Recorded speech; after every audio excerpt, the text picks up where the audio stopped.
And now, live from New Jersey, it's your hosts, Bran and Roland, for the one and only annual International Beer Day. Welcome back for another edition of Tasting Notes. For the same day edition of Tasting Notes. Same day edition of Tasting Notes, right. A very rare two for one release day.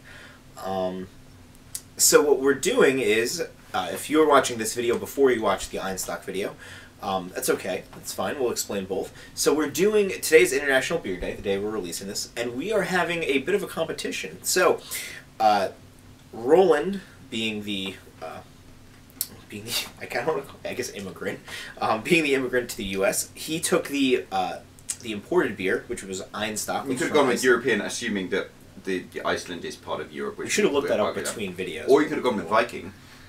Are you a Viking, though? I guess, because the red hair and stuff like that. It's definitely... Okay, that's fair. Definitely Viking is somewhere in my past. Okay. Okay, so Roland took Einstock, and then I am taking New Holland, which is the beer that we're doing for this video.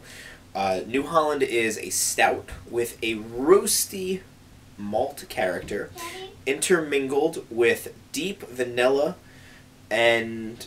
Oh, all dancing in an oak bath. So I'm excited for this. I love stouts. I've really gotten into dark beers recently. We've done a ton of stouts for the show and for the channel, and yeah, we did porter on the last one, so that was kind of I think it's a good comparison, dark beer to dark beer. Even though they're two different kinds. So yeah, let's crack this. And open. it's funny because I was never into dark beers, and then you kind of got into it. So it's called Dragon's Milk. Dragon's Milk, right? I imagine it's going to be somewhat smooth.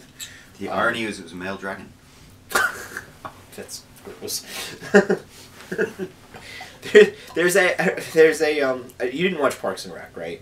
I've seen some of it. Okay, there's if you ever, this is for anybody, after you're done with watching both these videos and all of the other videos on our channel, please do yourself a favor and go watch Parks and Rec outtakes with Chris Pratt.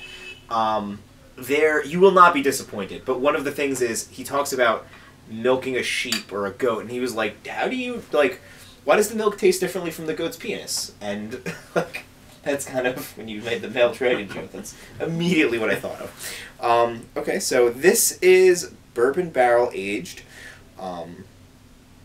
Yeah, let's. It's really dark. It's very dark. So was the last one. Well, the last one was dark, but this is like dark. Yeah, this smells amazing. Oh, it does. It smells... I would say it's actually got like a maltiness to it. Yeah, I would say you can usually... The bourbon barrel aged stouts typically have that maltier flavor. I don't know if you ever had the... who does it? I can't remember the brewery. There's one brewery that does like a pretty popular one here, where it's a Kentucky bourbon barrel ale. Oh, I remember that one. We've actually tasted that one. We did that for the video? Yeah. Did we? Okay. Yeah, I mean, there's a bar around the corner from the hospital that I work at, and they always have that one. Oh, excuse me. So, yeah, this tastes very similar to that, but I like it. This is amazing. Yeah. I think this is sublime. This is like... Wow. Yeah, I really... Because it's not overtly bourbon-y. No, it's very subtle bourbon-y. It's very subtle malty. It's got a sweetness to it that I really like. It does have a sweet... You're right. There is a very sweetness to it. This is like velvet. Yeah, that's a good way to describe it. I would second that emotion. So a little bit more about the brewery. I was looking them up. They're located in Holland, Michigan. Mm-hmm. I originally got it because, New Holland, and I was like, New Amsterdam was... Are they the ones who do Fat Tire? That's New Belgium. Ah. New Belgium. I know, it's all these... The U.S. has no... Right, I was going to say New York, New Jersey, New Hampshire, New Mexico. Well, that's kind of a different area. But yeah, there's all these, new London, Connecticut. Colin Quinn has a great bit about New York, and he has an entire stand-up special, I believe it's still on Netflix, where he talks about how Amsterdam is like such a shitty place, and he's like, I don't know why they would name New York, because originally New York was called New Amsterdam. Yeah. And he's like, they really should have called New York New London, because London is like this great city, and I think that London and New York are very similar. I've never been to London. I assume you have. I would say that they're similar, based on what I've heard and what's been described to me in terms of like metropolitanness. Yes, yeah. I guess there's sections of New York that are like Amsterdam. Harlem. I don't know. It's like I've always thought and believed. I've never actually been to Amsterdam. Would you believe it's one of the few cities in Europe I haven't been to? But I'll have to ask my sister. My sister went to Amsterdam, and I've always thought New York is kind of a bit like Paris because it's kind of like cosmopolitan and. I can see that. It's dirty though. It's like most. It's like a dirty version of Paris. Yeah. Okay. There was a famous. I wish I knew who it was off the top of my head. There was a famous painter who would always sit under the Eiffel Tower. And everybody like assumed, they were like, "Oh, you like that's like your favorite spot?" And he's like, "I do." He's like, "The under the Eiffel Tower is my favorite spot." And when they pressed him further for why under the Eiffel Tower was his favorite spot, he said he hated looking at it. So underneath the Eiffel Tower was the one spot in Paris that you would not see. So that's interesting. It's funny in New York. I'm always say to people, go up to the top of the GE building, the Rock. Because if you go up to the top of the Empire State Building, then you can't see the Empire State Building. Which is like, yeah, I would say that's true. Yeah, I mean, New York is so beautiful. I love as a student of architecture, I love New York. I mean, there's this like just I do. I love New York. I love Manhattan. I would. If it weren't so expensive to live there, I would 100% move there. I was just talking to my friend Phoebe, who lives in San Francisco now. Yeah. We were talking about New York. New York has an edge to it, whereas like New York is, and it's like New York will spit you out and chew you up. Chew you up, spit you out, but you'll come back for more because it's 100%. You need to see the Colin Quinn Netflix special. It's so he talks about like the history of New York and like how it garnered that like edginess to it and like really like the Dutch settlers and the Indians and like how they interacted and all these things. It's amazing. But getting back to the beer after our love fest with New York, so New Holland is located in Holland, Michigan. It has nothing to do with Holland, the country. Oh, I guess Holland, Michigan was named after Holland, the country.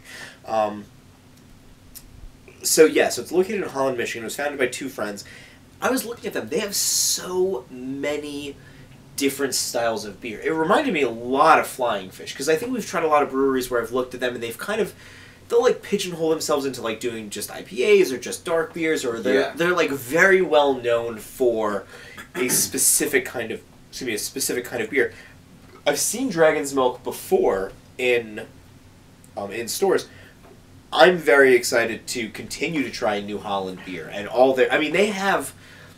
I went down their website. They have like a beer for every style basically. And this is terrific. I would say this is amazing, right? This is my favorite stout. Yeah, I would agree with that. And even the way it clings to the glass. I mean, this is a great beer. I'm excited to continue trying New Holland. I think that we're going to definitely visit. At least here, we'll continue to visit them. Maybe we'll even take a tour. I would love to reach out to them and say like we would love to come to you and kind of talk more about you guys, because they're a fantastic brewery, both in their selection and in their taste. Absolutely. So I'm excited. Good job, New Holland. Really good job. It's funny how we're doing these videos where it's like you have your beer and I have my beer. Who gets the most likes? Whereas I think we both enjoyed the other beer, right? Well, we enjoyed the other beer, but this one, it's like the other beer was like a great beer. This is like a next level beer. I would agree with that. Yeah, we've really very rarely do we have like terrible beers.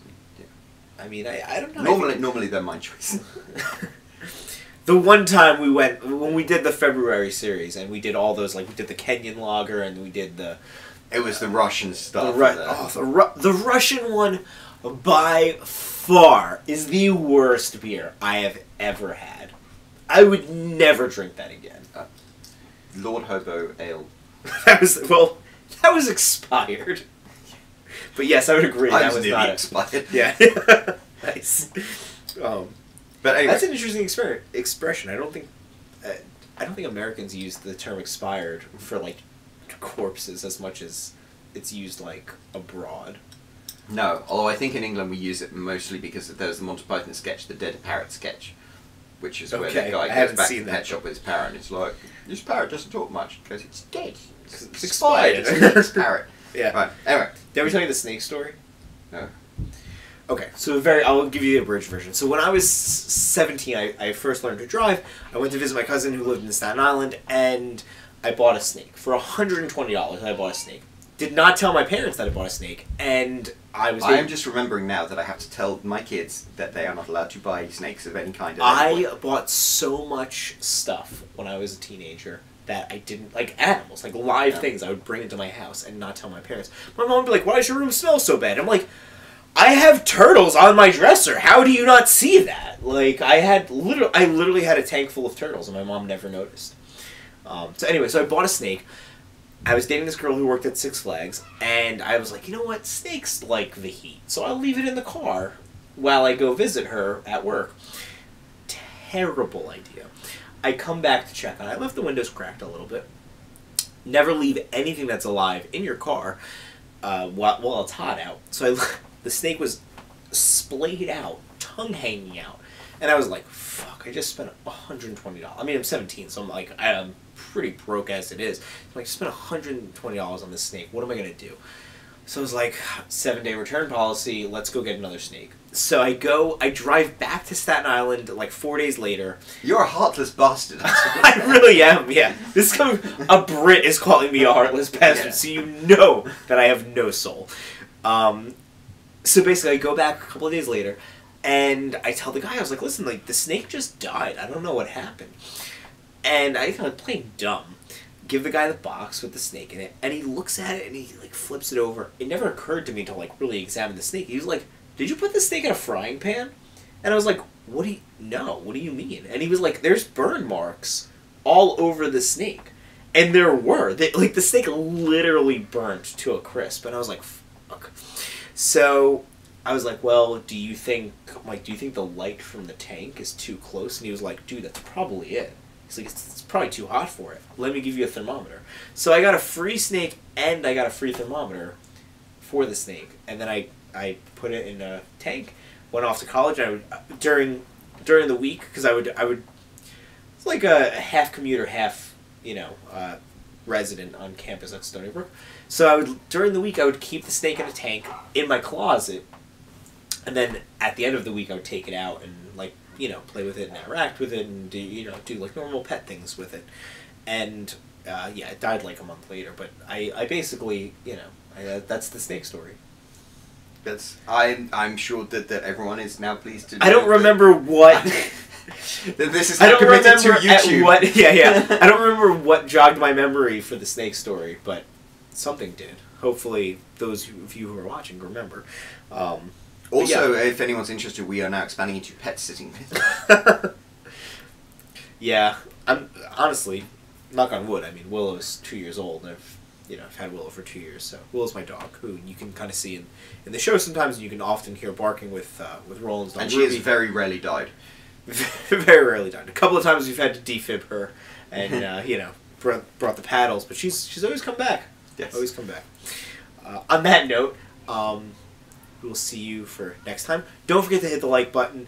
We have a competition going. That was the thing we forgot to say. So it's New Holland, which is the beer that I chose, versus Einstock, which is the beer that we designated to Roland. And my beer, I'll admit, is not as good, but no snakes died in the process, so... That's very true.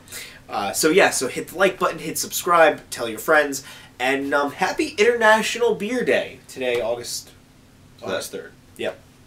Cheers.